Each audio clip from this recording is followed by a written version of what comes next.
Do you ever think about those Christmas TV specials from the 1980s, the ones so wonderfully strange and heartfelt that watching them now feels like opening a time capsule? These specials filled living rooms with laughter, warmth, and the kind of holiday magic only that decade could deliver. So what made them so unforgettable? The Star Wars Holiday Special reruns became a legendary piece of television history that nobody involved ever wanted to discuss again, and that is exactly what made it essential December viewing for families who loved laughing at things gone spectacularly wrong. The plot followed Chewbacca's family waiting for him to come home for Life Day, a holiday that looked like Christmas dipped in psychedelic confusion. Viewers sat through musical numbers, cooking segments, and a cartoon introducing Boba Fett while the main cast visibly questioned their life choices. Harrison Ford looked like he wanted to disappear through the floor, and Carrie Fisher sang a song so bizarre it circled back around to being strangely beautiful. Kids expecting lightsabers and space battles instead got Wookiee grunting and Jefferson Starship. Parents exchanged confused glances while children asked questions nobody could answer. The whole thing became a rite of passage, a holiday tradition built on shared disbelief.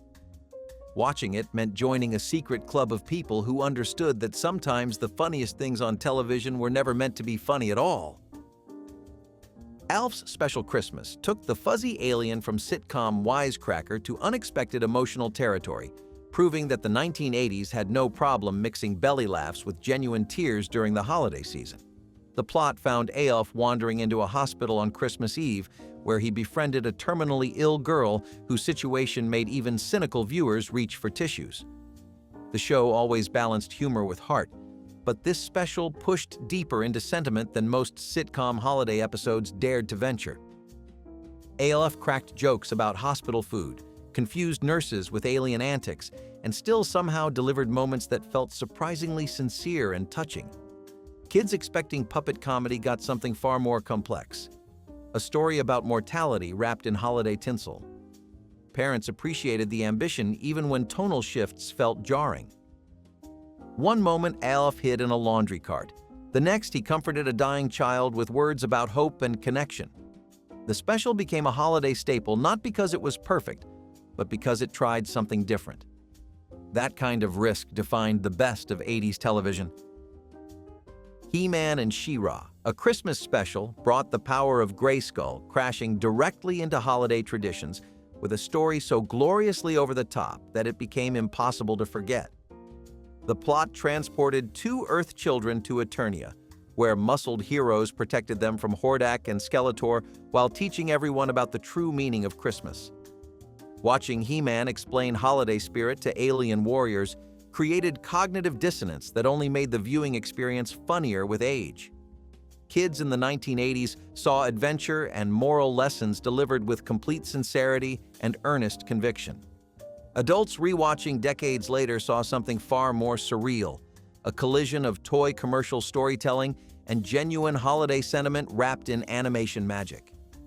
Skeletor, the villain who spent every regular episode trying to conquer the universe, found himself softened by Christmas spirit in ways that made no narrative sense, yet perfect emotional sense.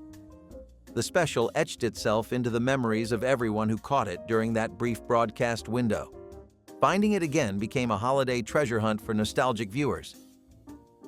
Punky Brewster's Christmas episodes captured everything people loved about the scrappy orphan and her found family, delivering holiday warmth through mismatched outfits and a sincere belief that love could conquer anything. Punky faced Christmas challenges ranging from financial struggles to worrying about friends in need. The show never shied away from heavy topics, treating young viewers with respect while keeping things fun and accessible. Soleil Moon Frye brought such genuine energy that even the corniest holiday lessons landed with real impact. Episodes involved Punky organizing community efforts, convincing Henry to embrace the season, or helping classmates facing harder circumstances. The humor came from character moments and the kind of heartfelt sincerity that only worked because everyone involved committed completely. Parents found themselves surprisingly moved by stories about an orphan finding joy in small miracles. The show understood that Christmas meant different things to different families, and Punky's determination to make the holiday special resonated deeply.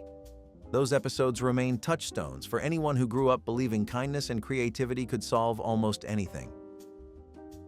Different strokes. Holiday specials turned the Park Avenue penthouse into a stage for Christmas lessons delivered through sitcom misunderstandings and Arnold's perfectly timed catchphrases.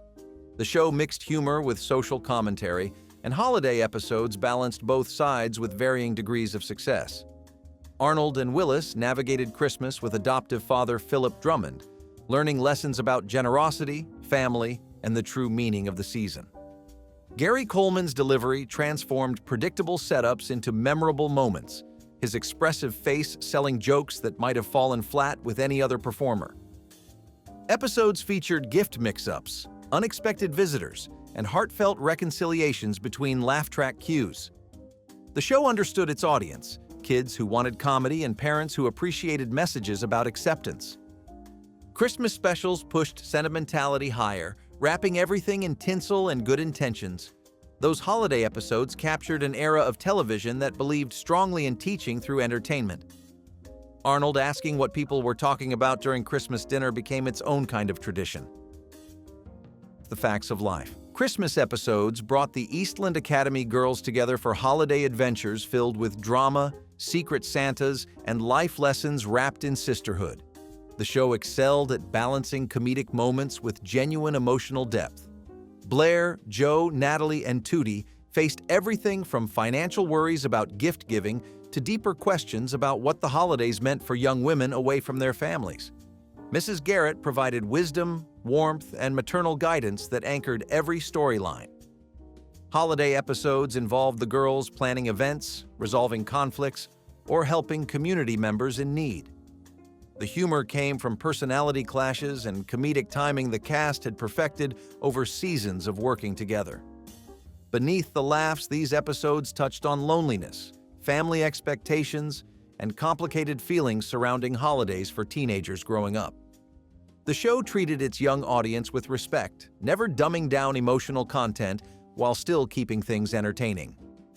Those Christmas episodes became comfort viewing for generations who found themselves needing reminders about friendship and generosity during the holiday season. A Garfield Christmas special proved that the lasagna-loving cat could deliver genuine holiday sentiment alongside his signature sarcasm, creating one of the most beloved animated specials of the entire decade. The plot followed Garfield, Odie, and John traveling to the family farm for Christmas, where Garfield encountered John's grandmother and discovered that even cynical cats could find meaning in holiday traditions. The animation had that classic 80s style, warm colors and expressive characters that made every scene feel cozy.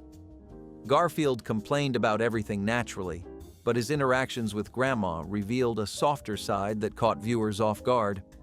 The special balanced humor and heart with precision, letting jokes land while building toward genuinely touching moments about family, memory, and the passage of time.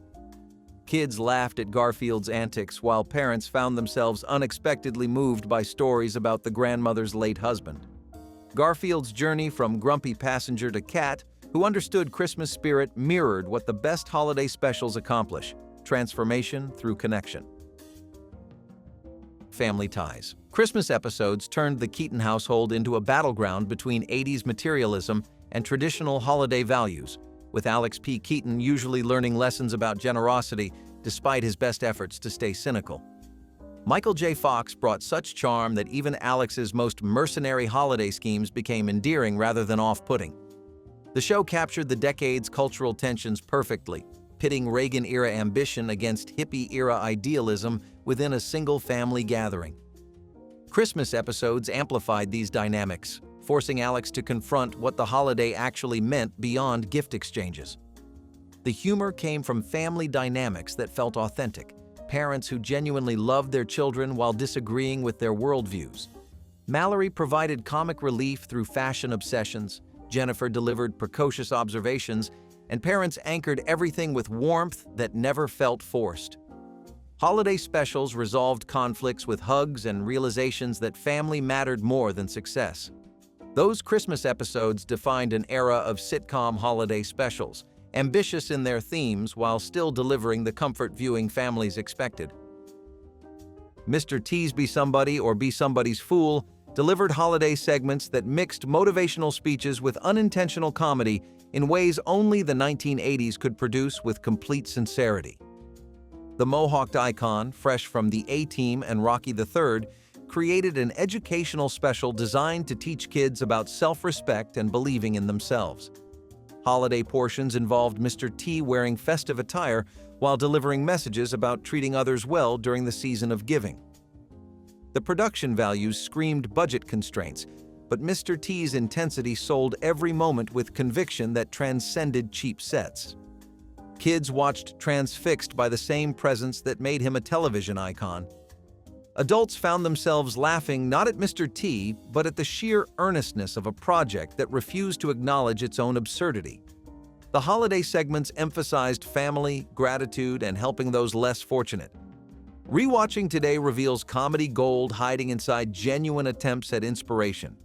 Mr. T believed every word he said, and that sincerity transformed what could have been forgettable into something genuinely special.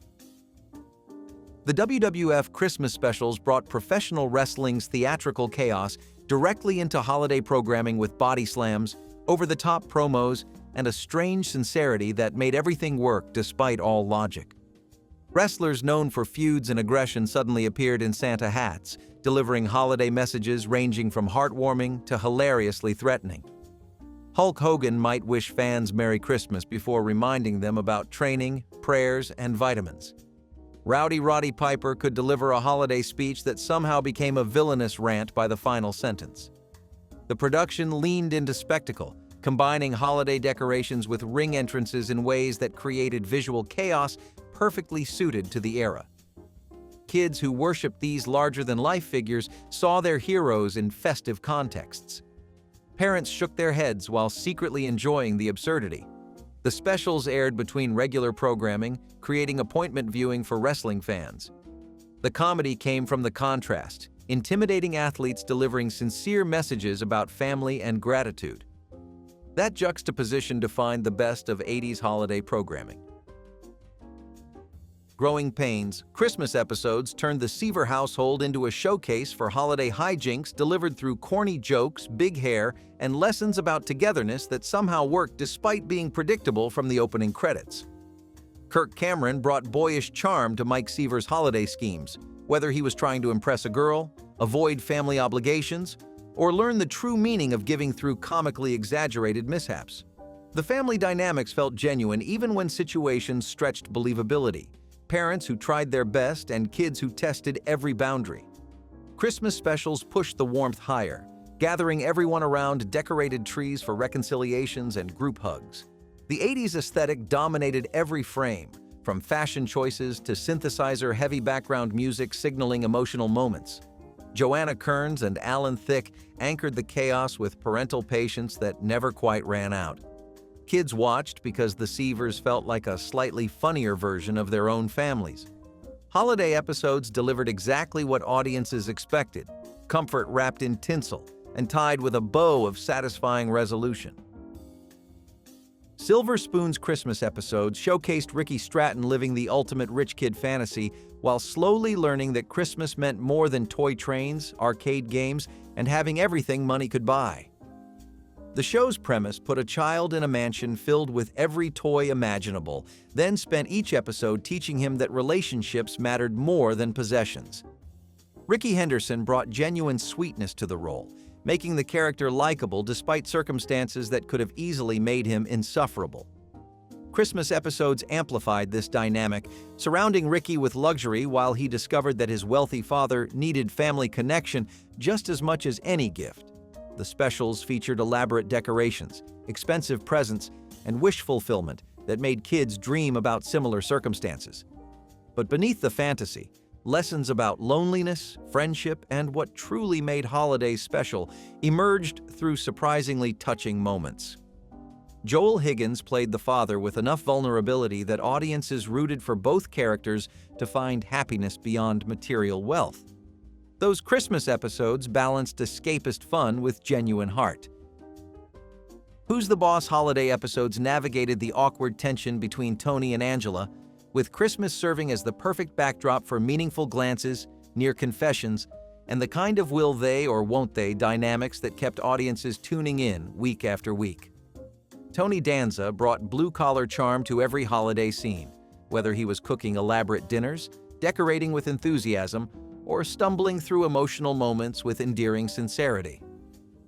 Judith Light played Angela with the perfect mix of professional composure and holiday vulnerability. Mona delivered zingers that cut through sentimentality whenever things threatened to become too sweet. Jonathan stayed adorably confused about adult complications while providing innocent perspective on family dynamics. The show understood that holiday episodes needed both humor and heart, balancing comedic misunderstandings with genuine emotional payoffs. Christmas specials let the underlying romantic tension simmer while families gathered around trees and tables.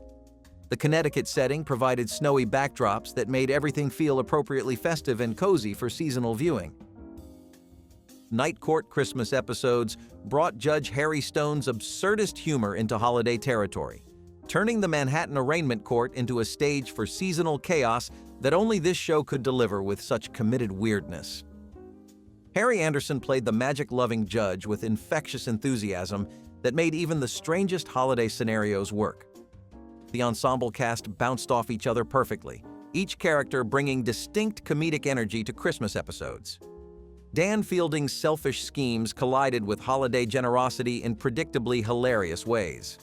Bull's gentle giant routine softened during festive episodes, revealing unexpected depths. Christine and Roz provided grounded reactions to the madness around them. The courtroom setting meant Christmas episodes featured unusual defendants, bizarre cases, and holiday-themed legal absurdity. Writers embraced the anything-goes atmosphere, crafting episodes where sentiment and silliness coexisted. The late-night time slot meant edgier humor than family sitcoms, giving Christmas specials a different flavor. Those holiday episodes proved that even cynical settings could find room for warmth when the writing committed fully.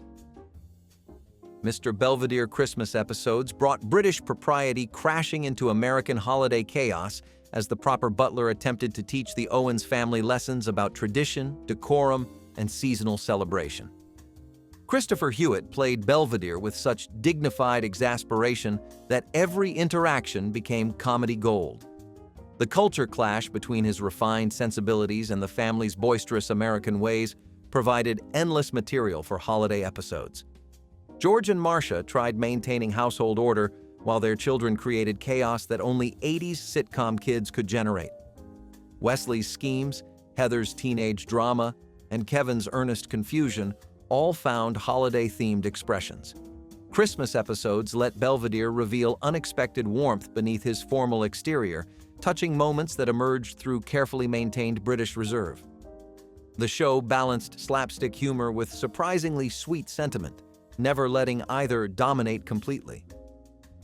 Holiday specials gathered the family together for lessons about appreciation, tradition, and the importance of chosen family. Belvedere's journal entries provided narration that elevated simple sitcom moments into something approaching wisdom. Perfect Strangers Christmas episodes celebrated the collision between Balky's Myposian traditions and Larry's American holiday expectations, creating cultural comedy that somehow managed to be both hilarious and genuinely touching. Bronson Pinchot brought such committed joy to Balky's fish-out-of-water experiences that audiences could not help but love every confused observation about Christmas customs. Mark Lynn Baker played Larry's frustrated attempts at a perfect holiday with increasing desperation that built to chaotic climaxes. The show understood that immigrant experiences during holidays carried real emotional weight, balancing comedy with moments of genuine homesickness. Balky's enthusiasm for American traditions, even when he misunderstood them completely, captured something beautiful about embracing new customs while honoring where you came from. Christmas episodes featured elaborate physical comedy, heartfelt conversations about family across oceans, and the buddy dynamic that made the show work. The cousins learned from each other, Larry loosening rigid expectations while Balky gained appreciation for his new home. Those holiday specials delivered laughs wrapped in meaningful messages about belonging. Full House Christmas episodes overflowed with hugs, lessons, and holiday sentiment thick enough to spread on toast, delivering exactly the wholesome family entertainment that made the show a phenomenon throughout the late 80s. The Tanner household approached every Christmas with maximum enthusiasm, cramming 3 generations into heartwarming scenarios that left no emotional button unpushed. Bob Saget anchored the chaos with dad jokes and sincere speeches about family that somehow worked despite their predictability. John Stamos brought cool uncle energy that made Jesse's holiday moments feel earned rather than forced. Dave Coulier provided comic relief through Joey's impressions and goofy enthusiasm. The girls delivered adorable holiday content that networks knew audiences craved. Michelle's early Christmas episodes became particularly beloved, her tiny voice asking Santa for things that made adults reach for tissues. The show never pretended to be subtle, embracing sentiment with complete commitment. Christmas specials gathered the extended family for group hugs, musical numbers, and lessons about gratitude that defined the era. Critics dismissed it, but families watched faithfully every December. The Cosby Show Christmas episodes delivered holiday warmth through musical performances, elaborate family gatherings, and sweater fashion statements that became cultural touchstones for the decade. The Huxtable household approached Christmas with upper-middle-class comfort that made the show aspirational viewing for millions.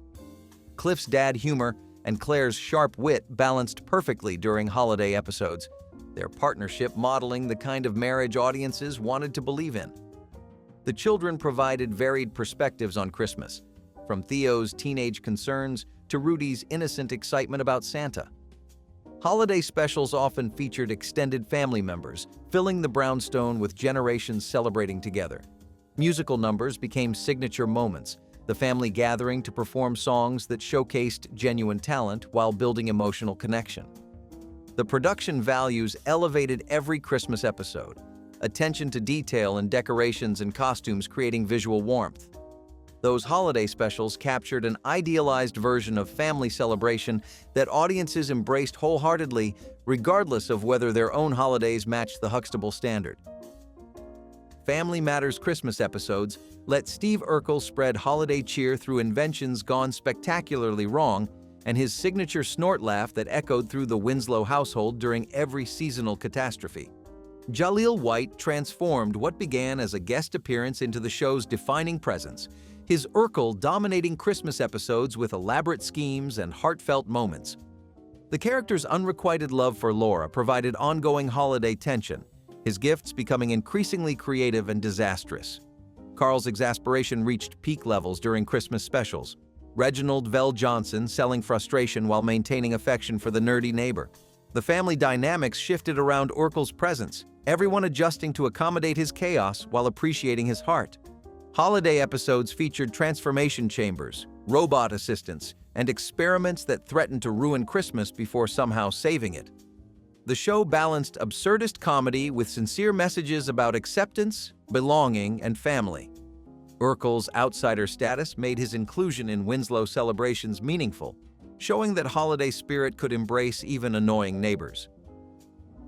Married with Children. Christmas episodes delivered anti-holiday humor through the Bundy family's spectacular dysfunction, offering refreshing honesty about seasonal stress that other sitcoms pretended did not exist. Al Bundy approached Christmas with the same defeated resignation he brought to everything. Ed O'Neill perfecting the art of comedic despair while slumped on his couch, avoiding family obligations. Peggy's refusal to cook, clean, or contribute anything beyond demands for expensive gifts subverted every expectation about television mothers.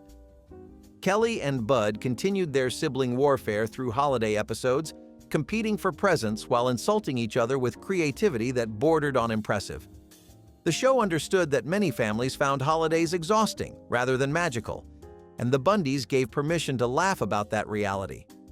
Christmas episodes featured failed gift exchanges, disastrous dinners, and complaints about relatives that audiences recognized.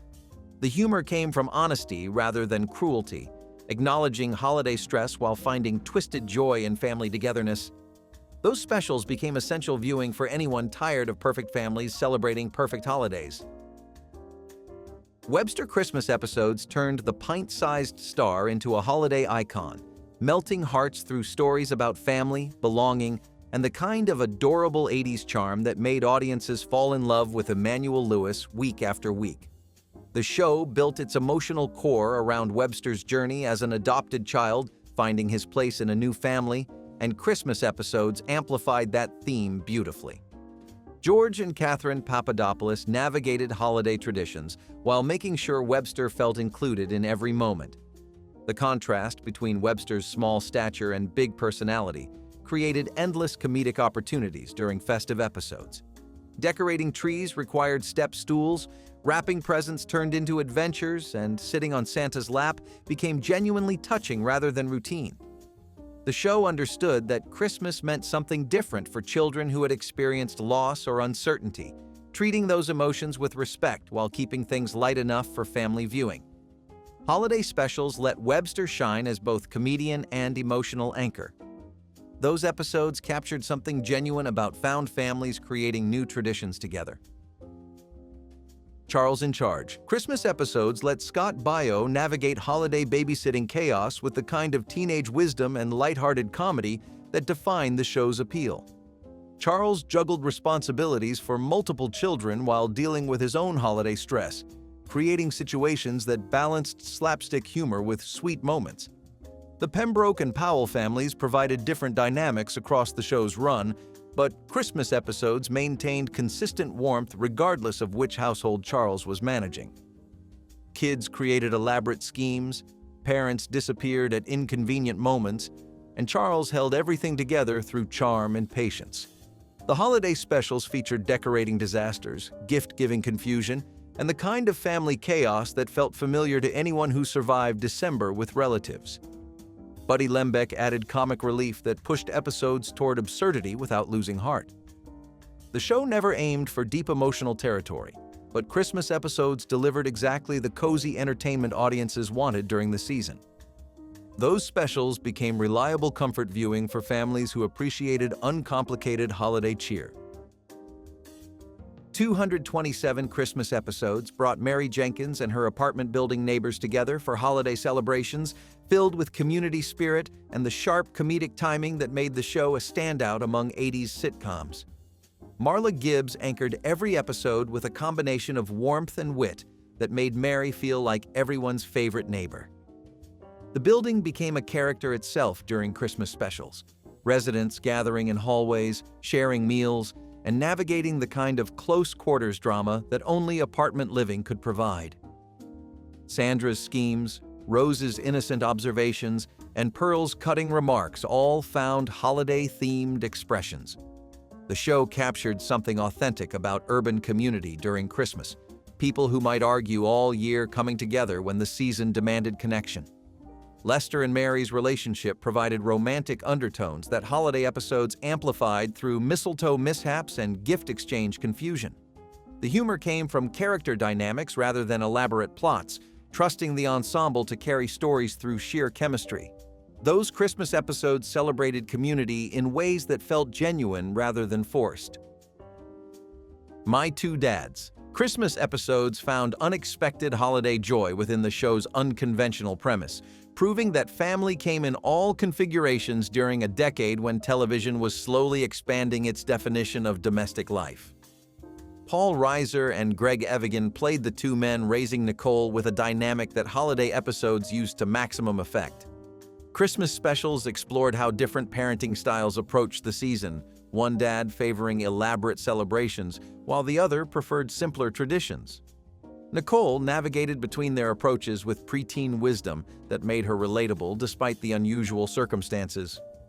Gift-giving became competitive, decorating turned into debates, and Christmas dinner required compromise that taught everyone lessons about cooperation.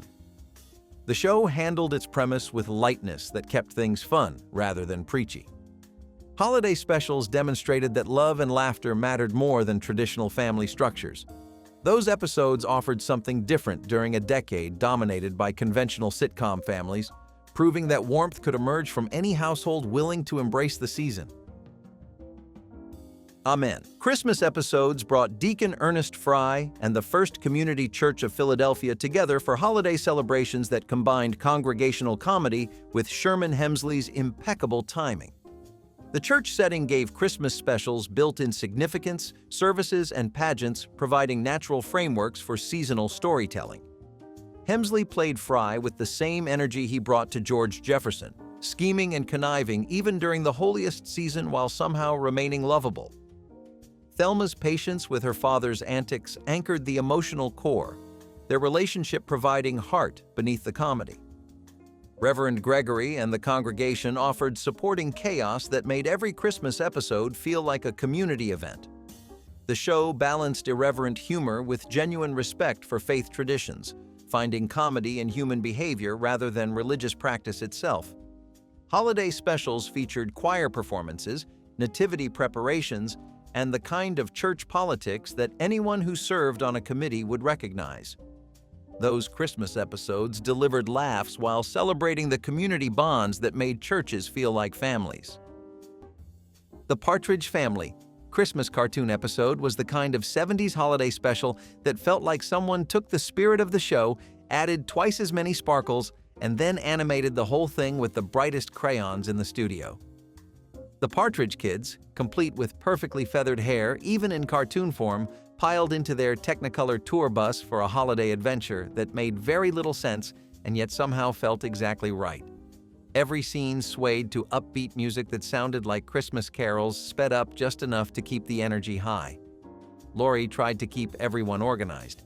Danny took charge of situations he definitely should not have been in charge of, and little Tracy occasionally wandered off to talk to friendly animals that appeared without explanation. It was cheerful, chaotic, and genuinely fun, but the animated spin-off never had a stable home in syndication, and the Christmas episode suffered most. Licensing bounced between companies, reruns were limited, and eventually the holiday special vanished entirely. Fans remember it the way people remember dreams: colorful, warm, and slightly confusing, but full of 70s charm. In Charles in Charge, Scott Baio played the world's most patient college student/babysitter, living with a suburban family and helping raise their kids while keeping his own life on track. Charles was the cool older brother everyone wished they had, laid back, responsible, and always ready with advice that somehow made sense even in chaos. Every episode revolved around him juggling teenage drama, romantic mishaps, and his own college responsibilities without losing that relaxed grin. The humor came from his attempts to stay calm amid the madness, a skill that made him the rock of the household. The show reflected a softer side of 1980s sitcoms, clean, upbeat, and centered on family values. It didn't try to reinvent comedy, it just made people feel good. The catchy theme song, "New Boy in the Neighborhood," became a little anthem for a generation that grew up with Charles as their moral compass.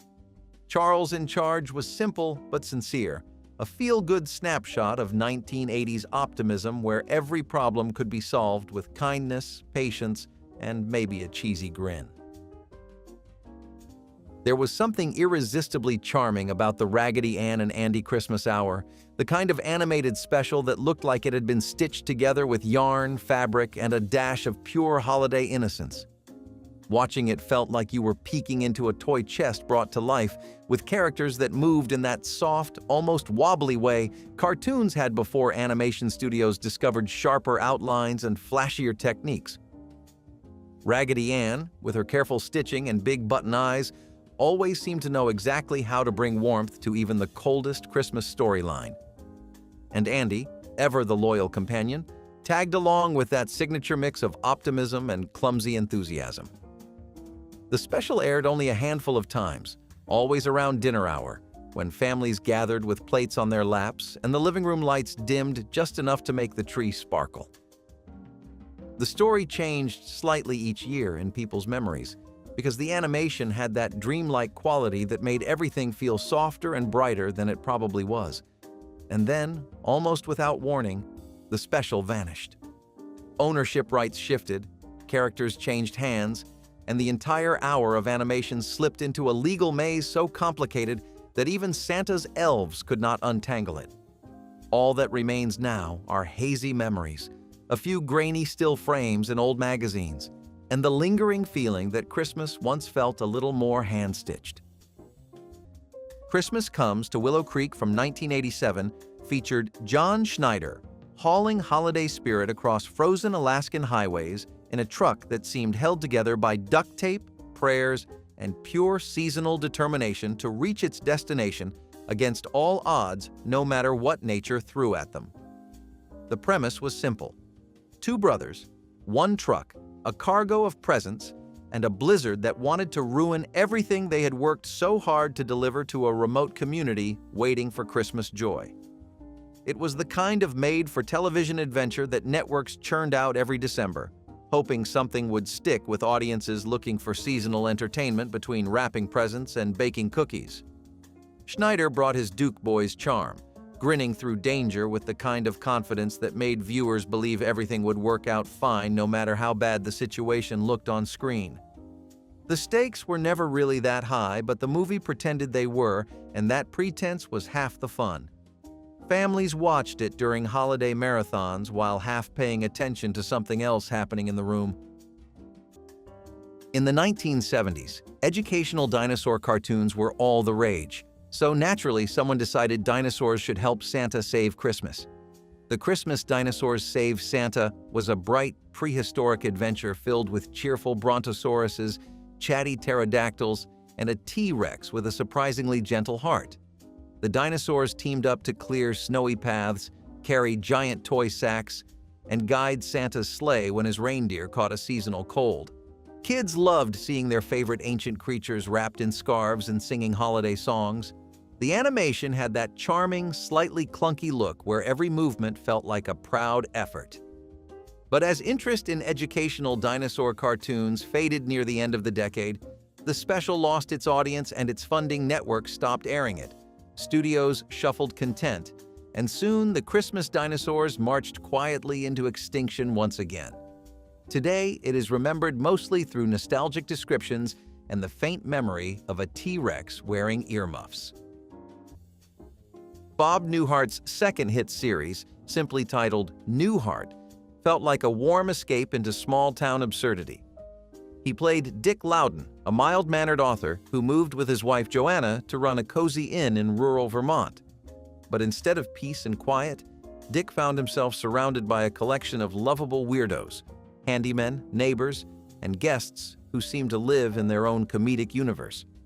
Newhart's dry, understated reactions to their chaos became the heart of the humor. Every punchline landed softly but perfectly, thanks to his impeccable timing and trademark deadpan style. The small-town setting gave the show a quirky charm, full of offbeat situations and unforgettable characters like Larry, Daryl, and his other brother Daryl. Over time, Newhart became a television comfort zone, the kind of gentle comedy that drew laughter through its simplicity. And when the series ended in 1990, it delivered one of the greatest twists in sitcom history, revealing that the entire show had been a dream of Newhart's previous character from The Bob Newhart Show. It was meta before meta was even a thing, and it cemented Bob Newhart's status as television's quiet genius. The Great North Pole Talent Show was a musical spectacle that played out like a holiday variety hour hosted by elves who had never rehearsed anything in their lives. Reindeer performed tap routines, snowmen attempted comedy acts that melted halfway through, and penguins delivered songs with so much enthusiasm that the audio sometimes distorted. One unforgettable act involved a gingerbread quartet that crumbled apart mid-song, yet somehow finished their performance. Another featured an elf magician whose trick succeeded only because the animation occasionally skipped a frame at the right moment. Kids watched in awe, not because the acts were polished, but because anything could happen on that tiny, frosty stage. Kids loved the playful chaos, and adults chuckled at the goofy charm of it all. The background shimmered with glittery blues and whites, giving the whole special a frosty glow. But the show relied heavily on a soundtrack packed with original songs, and the music licensing fees ballooned over the decades. Networks refused to pay the renewal costs, and the special was withdrawn from circulation entirely. Today, people who remember it recall the laughter, the wobbly stage performances, and the feeling that anything could happen during that talent show in the snow. If the 1980s loved anything, it was big families and bigger laughs, and Just the 10 of Us delivered both. A spin-off of Growing Pains, the show followed Coach Graham Lubbock, his patient wife Elizabeth, and their 8 children as they navigated life, love, and laundry in one hilariously overcrowded household. The humor was as chaotic as the family itself. Kids shouting over each other, teenage drama exploding daily, and a father just trying to keep his sanity intact. But beneath the madness was genuine warmth. The Lubbocks weren't perfect, but they were full of heart. Each child had a distinct personality, creating a colorful mix of relatable family moments and slapstick fun. The show managed to balance wholesome values with the quick wit that defined the decade's best comedies. It wasn't about perfection, it was about perseverance, with a punchline.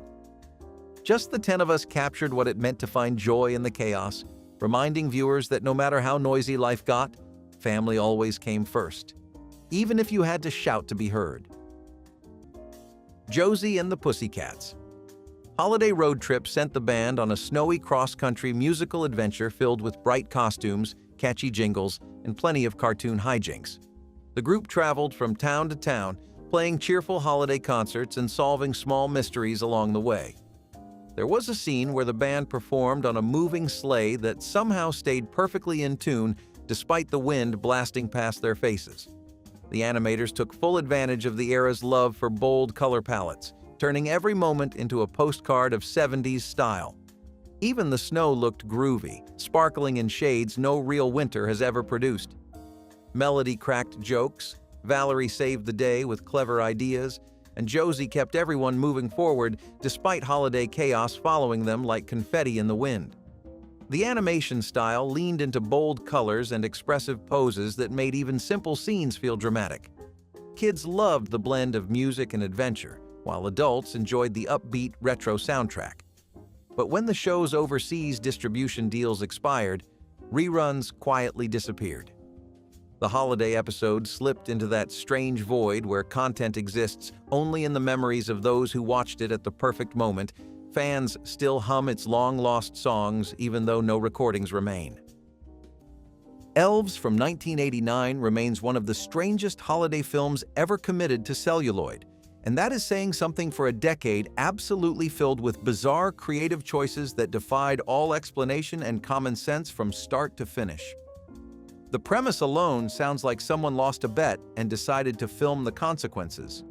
Nazi experiments, killer elves, a department store setting, and Dan Haggerty wandering through scenes looking like he had accidentally walked onto the wrong set and decided to stay anyway because the catering was decent. Nothing about the movie made logical sense, and yet it played constantly on late-night cable during the holiday season when programming directors needed cheap content to fill dead air. Kids who should have been asleep stumbled across it and spent the next week having nightmares about tiny creatures with sharp teeth and murderous intentions lurking behind every corner. Parents who caught glimpses assumed they were hallucinating from too much eggnog. The tone lurched wildly between horror and fever dream, never settling anywhere comfortable. It became a cult classic because it was unforgettable. It's a Living offered something different, a workplace comedy centered entirely around women. Set in a chic restaurant high above Los Angeles, it followed a group of waitresses juggling their jobs, friendships, and dreams while dealing with difficult customers and flirtatious managers. The humor came from the women's quick banter and relatable struggles, but what made the show stand out was its glamorous backdrop and ensemble cast. Each character brought her own spark: the optimist, the cynic, the dreamer, and the realist. Together, they created a believable, funny, and refreshingly female-driven sitcom long before that was common. The show celebrated independence, ambition, and the power of camaraderie, all while serving up jokes with a side of sophistication. It went through cast changes and even a temporary cancellation, but its fans stayed loyal, bringing it back to syndication. It's a Living managed to mix sharp wit with heartfelt moments, proving that comedy could be elegant without losing its edge. It remains one of the most underrated gems of 1980s television, Smart, stylish, and filled with laughter that still feels modern today. Deputy Dog's Christmas Snowstorm arrived on television with that laid-back Southern humor the character was known for, wrapped in a blanket of winter mischief. The animation was simple, the jokes were cozy, and the characters moved with the slow, gentle pacing of a holiday morning when nobody is in a rush to do anything. The plot usually involved a snowstorm blowing through the swamp, sending Deputy Dog scrambling to keep holiday decorations from drifting away and trying to prevent his friends from creating even bigger messes. Kids loved the gentle humor, the warm voices, and the way the snowfall looked like tiny cotton flakes drifting across the screen. But as decades passed, broadcasting rights grew tangled, and some of the humor was deemed too outdated to air again. Reruns vanished, home releases never materialized, and the special slipped quietly into obscurity. Today, only those who caught it during a lucky afternoon rerun remember its soft charm and slow-moving magic. When Gimme a Break hit television, Nell Carter brought an energy that instantly stole the spotlight. She played Nell Harper, a tough but loving housekeeper who stepped in to help a widowed police chief raise his 3 daughters. What could have easily been a standard sitcom about domestic life turned into something so much more because of Carter's powerhouse personality. Her sharp wit, quick timing, and soulful voice made every episode sing, sometimes literally. The humor came naturally, but what made the show special was its heart. Nell wasn't just cleaning a house, she was holding a family together. The daughters brought their own teenage chaos, while the father tried to maintain control, and Nell balanced it all with sass and compassion. The show tackled serious topics, from grief to growing up, without ever losing its warmth or laughter. Carter's performance was magnetic, giving the show both comedy and soul. Gimme a Break captured the spirit of the 1980s by blending sharp humor with genuine emotion, proving that family didn't have to be perfect to be strong. Every wisecrack and heartfelt moment reminded viewers that love could make even the most chaotic household feel like home. The Wacky Races Christmas Rally took the show's chaotic energy and wrapped it tightly in tinsel, snowdrifts, and competitive holiday spirit. All the racers returned, each determined to win the North Pole Cup while navigating snowy roads, slippery ice patches, and the occasional mischievous elf causing mayhem. At one point, the racers skidded so wildly that even the animators seemed surprised by where the vehicles landed. The whole race felt like someone handed holiday decorations to a pack of toddlers and said, "Make it festive," then animated the results. There was a frantic charm to every scene, the kind that made you lean forward without realizing it. Dick dastardly plotted elaborate holiday-themed traps, and Muttley giggled with delight every time a snowman exploded in just the wrong place. Kids watched with wide eyes as the cars skidded, spun, and rocketed across landscapes painted in bright winter colors. It was festive, silly, and perfectly tuned to the Saturday morning vibe, but the special featured characters owned by several different rights holders, and once the contracts expired, the whole holiday rally fell into legal limbo. Attempts to re-air it were blocked by overlapping claims, leaving fans with only fleeting memories and a few blurry promotional images. Prancer from 1989 told the story of a young girl who believed she had found one of Santa's reindeer injured in the woods near her struggling family's farm, and her conviction drove the entire movie forward even when nothing else seemed to work quite right. The premise promised heartwarming holiday magic, and it delivered that warmth, though not always in the ways audiences expected when they sat down with their popcorn hoping for simple seasonal cheer. The girl's faith was fierce and unwavering. Her father's skepticism was exhausting to witness scene after scene, and the reindeer itself spent most of the movie looking vaguely annoyed at being the center of so much human drama. Critics praised its sincerity while admitting the pacing dragged like a sleigh through heavy mud. Families watched it hoping for uplifting holiday warmth and got something closer to a meditation on grief, poverty, and the fragile nature of childhood belief. Kids cried at scenes that were supposed to be hopeful. Parents cried at scenes that were supposed to be triumphant. The movie confused everyone into remembering it. The Magic Toy Shop Christmas Mystery felt like watching someone animate the inside of an old-fashioned toy store that only opened once every December.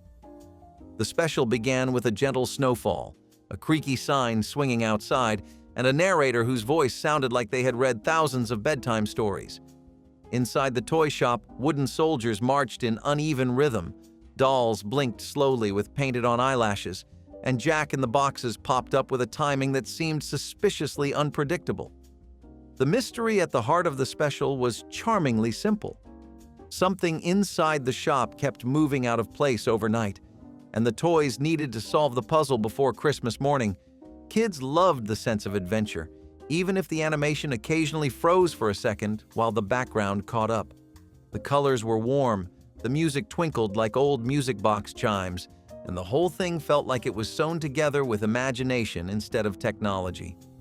Unfortunately, being a syndicated special meant it changed hands often. Copies were poorly stored, some recordings were taped over, and the master reels were never properly archived. As a result, the entire special vanished from circulation. Only a handful of people remember the exact plot, but everyone who watched it remembers the feeling: cozy, mysterious, and wonderfully handmade. Mama's Family took its roots from a sketch on The Carol Burnett Show and turned it into a full-blown sitcom about a sharp-tongued matriarch named Thelma Harper. Played by Vicki Lawrence, Mama was a walking storm of sarcasm, stubbornness, and slapstick humor. Living in small-town America with her eccentric relatives, she dealt with everyday chaos in ways only she could, by yelling, fussing, and ultimately loving her family through it all. The show combined quick one-liners, outrageous misunderstandings, and over-the-top Southern charm. Every argument felt like a comedy showdown, with Mama always getting the last word. Despite its wild tone, Mama's Family had a genuine heart. Beneath the snark and shouting was a relatable story about families sticking together through thick and thin. It captured small-town life in all its messy glory, funny, loud, and endlessly entertaining. Vicki Lawrence's performance anchored it all, giving Mama just enough warmth to balance the sass. Decades later, her blue dress and gray wig remain iconic symbols of 1980s sitcom gold. Before the polished, heartwarming Berenstain Bears specials of later decades, there was a humble little first attempt at bringing Bear Country to animated life. The Berenstain Bears' first holiday animation had all the charm of a storybook being translated into motion with crayons, patience, and maybe a few cups of hot cocoa.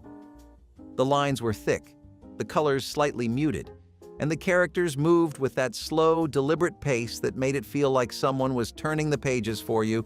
Mama Bear offered gentle advice that sometimes echoed a little too loudly through the mono audio. Papa Bear, in all his enthusiastic clumsiness, tried to hang decorations and inevitably made a mess of the living room. Sister and Brother Bear scampered around in winter scarves that never seemed to stay in one place. Kids watching did not care that the animation stuttered or that the snow looked more like confetti drifting lazily downward. They cared that the bears felt like a family they already knew from bedtime stories. But when more polished versions arrived in later years, this original disappeared almost instantly. Licensing deals changed. Newer productions overshadowed the old one, and the first holiday animation slipped into the shadows of forgotten archives. It exists now mostly in memories, whispered about by fans who swear they saw a simpler, softer Bear Country once upon a Christmas time. Santa Claus from 1959 was a Mexican production that defied every expectation of what a holiday film should be, and by the 1980s, it had found a permanent home on American UHF channels desperate for affordable content to fill their late-night schedules when nothing else was available. The plot involved Santa battling the devil with assistance from Merlin the Wizard, a combination that made sense to absolutely no one outside the fevered dreams of its creators who clearly had different ideas about Christmas storytelling. The visuals were garish, the dubbing was atrocious, and the whole production radiated an energy that sat somewhere between charming and deeply unsettling in ways that haunted viewers for days afterward. American kids encountering it for the first time had no idea what they were watching, only that they could not look away no matter how strange things got. Parents walking through the room stopped, stared, and slowly backed out again without asking any questions. The movie became legendary, not because it was good, but because forgetting it proved impossible no matter how hard you tried. Deputy Dog's Christmas Snowstorm arrived on television with that laid-back Southern humor the character was known for, wrapped in a blanket of winter mischief. The animation was simple, the jokes were cozy, and the characters moved with the slow, gentle pacing of a holiday morning when nobody is in a rush to do anything. The plot usually involved a snowstorm blowing through the swamp, sending Deputy Dog scrambling to keep holiday decorations from drifting away and trying to prevent his friends from creating even bigger messes. Kids loved the gentle humor, the warm voices, and the way the snowfall looked like tiny cotton flakes drifting across the screen. But as decades passed, broadcasting rights grew tangled, and some of the humor was deemed too outdated to air again. Reruns vanished, home releases never materialized, and the special slipped quietly into obscurity. Today, only those who caught it during a lucky afternoon rerun remember its soft charm and slow-moving magic.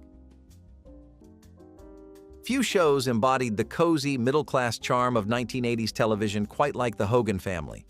It began as Valerie, starring Valerie Harper, as the matriarch of a typical suburban household, but when she left the show, it continued with Sandy Duncan stepping in as Aunt Sandy.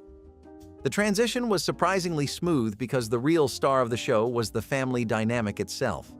The Hogans were a down-to-earth bunch, dealing with teenage sons, work, school, and everyday drama, with humor that felt authentic and familiar. It was never flashy or over the top. Instead, it thrived on warmth and relatable storytelling. Jason Bateman, as the quick-witted teenage son, brought a spark of sarcasm that balanced perfectly with the show's sweetness. The Hogan Family wasn't trying to make headlines, it was trying to make people smile, and it did that beautifully. It felt like a sitcom you could drop into anytime and feel right at home. For many viewers, it remains the definition of feel-good television. Simple, honest, and full of laughter that still feels genuine decades later. Holiday hijinks with Huckleberry Hound brought the beloved blue dog into a chilly wonderland where everything that could go wrong during Christmas usually did. Huckleberry tried decorating trees that fell over, sang carols slightly off-key, and attempted to help Santa in ways that created more trouble than assistance. One gag involved Huckleberry wrapping himself completely inside a string of lights, blinking in perfect rhythm with the background music. Another saw him trying to shovel snow only for the animation to loop so oddly that he never seemed to make progress. Yet kids roared with laughter because the mistakes felt intentional, like part of Huckleberry's holiday charm. The humor was light, the pacing slow and cozy, and the animation filled with that unmistakable Hanna-Barbera bounce. Kids adored the gentle silliness, and adults appreciated the familiar voice and easygoing charm. But as years passed, certain jokes and cultural references were deemed too outdated for reruns. Rights complications added another barrier, and the holiday short slipped quietly into retirement. Today, it lives mostly in the warm nostalgia of viewers who can still hear Huckleberry's drawl drifting through snowy holiday scenes. No list of weirdly wonderful 1980s sitcoms would be complete without Small Wonder. The premise was bizarre even by television standards. A robotics engineer secretly built a robot girl named Vicky and passed her off as his daughter. The result? A perfectly deadpan child who spoke in monotone and lifted refrigerators without blinking. The show's special effects were minimal, but its heart was enormous. It mixed science fiction absurdity with family comedy in a way that was both ridiculous and oddly sweet. Vicky's attempts to fit in, learning emotions, going to school, and dealing with nosy neighbors mirrored the struggles of any kid trying to figure out the world. Audiences couldn't help but root for her, even when the jokes were cheesy or the premise stretched logic beyond recognition. What made Small Wonder special was its sincerity. It wasn't trying to be clever or cynical. It genuinely believed in the power of family, no matter how unconventional. And maybe that's why, decades later, people still remember that stiff little robot girl who somehow managed to teach everyone what it meant to be human. Before the polished, heartwarming Berenstain Bears specials of later decades, there was a humble little first attempt at bringing Bear Country to animated life. The Berenstain Bears' first holiday animation had all the charm of a storybook being translated into motion with crayons, patience, and maybe a few cups of hot cocoa.